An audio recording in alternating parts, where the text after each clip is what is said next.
একটা সময় ছিল যখন আমরা ভাবতাম টনি স্টার্ক পৃথিবীর সবচেয়ে বুদ্ধিমান মানুষ, কিন্তু যদি বলি সে আসলে ভিক্টর ভন ডুম ছিল, হ্যাঁ, এমসিইউর আসল গেম চেঞ্জার হতে পারে এই থিওরি।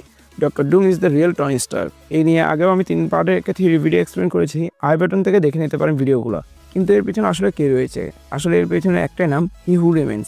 হি হু রিমেন্স ছিল সব ক্যাং ভেরিয়েন্টের মধ্যে সবচেয়ে শক্তিশালী। সে মাল্টিভার্সাল ওয়ার্ল্ড জিতে একটা সেক্রেট টাইমলাইন তৈরি করেছিল, যেখানে সবকিছু এমনভাবে সাজানো ছিল যাতে শুধু সেই লাভবান হয়। তাই টনি টাইম ট্রাভেল তৈরি করতে পেরেছিল, কারণ সেটাই দরকার ছিল ক্যাংয়ের ভবিষ্যৎ পরিকল্পনার জন্য।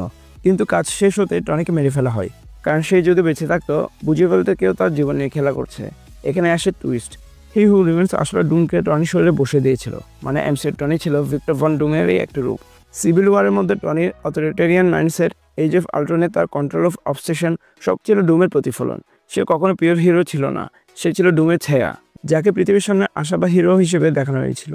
হি হু রিমেন্স ইচ্ছা করেই রিড রিচার্ডস আর এক্সম্যানকে টাইমলাইনের বাইরে রেখেছিল, কারণ তারা ডুমের মধ্যে বুদ্ধিমান আর শক্তিশালী। স্পেশালি এমসির মধ্যে রিড রিচার্ডসকে দেখানো হয়নি, কারণ সে পরবর্তীতে গিয়ে কাউন্সিল অফ রিডস গঠন করত, আর এরা থাকলে সেক্রেট টাইমলাইন ভেঙে যেত। অন্যদিকে ফ্র্যাঙ্ক রিড রিচার্ডস তো পুরো সিস্টেমকে ধ্বংস করে দিতে পারত। তাই এই টাইমলাইনে শুধু একজনে বেঁচে রইল, টনি ডুম স্টার্ক। অন্যদিকে লোকি হলো স্বাধীনতার প্রতীক। সে টিবিএ নিয়ম এমনকি নিজের ভাগ্য পর্যন্ত ভাঙতে চায়। সে হি হু রিমেন্সকে শেষ করলো, আর ডক্টর ডুম এখন প্রস্তুত তার জায়গা নিতে। কিন্তু এবার তারা দুজন কারণ নিয়ন্ত্রণ নয়, নিজেদের ইচ্ছায় মুখোমুখি হবে। ডক্টর ডুম তৈরি করবে তার নিজের দুনিয়া, ব্যাটেল ওয়ার্ল্ড, আর লোকি রক্ষা করবে ইয়াগড্রাসেলকে, যেখানে সমস্ত মাল্টিভার্সের ভাগ্য নির্ধারিত হবে। তাহলে কি বলো, যদি টনি আসলে ডুম হয় আর লোকির শেষ দেবতা, তবে অ্যাভেঞ্জার্স ডুমসডেতে কার জয় হবে?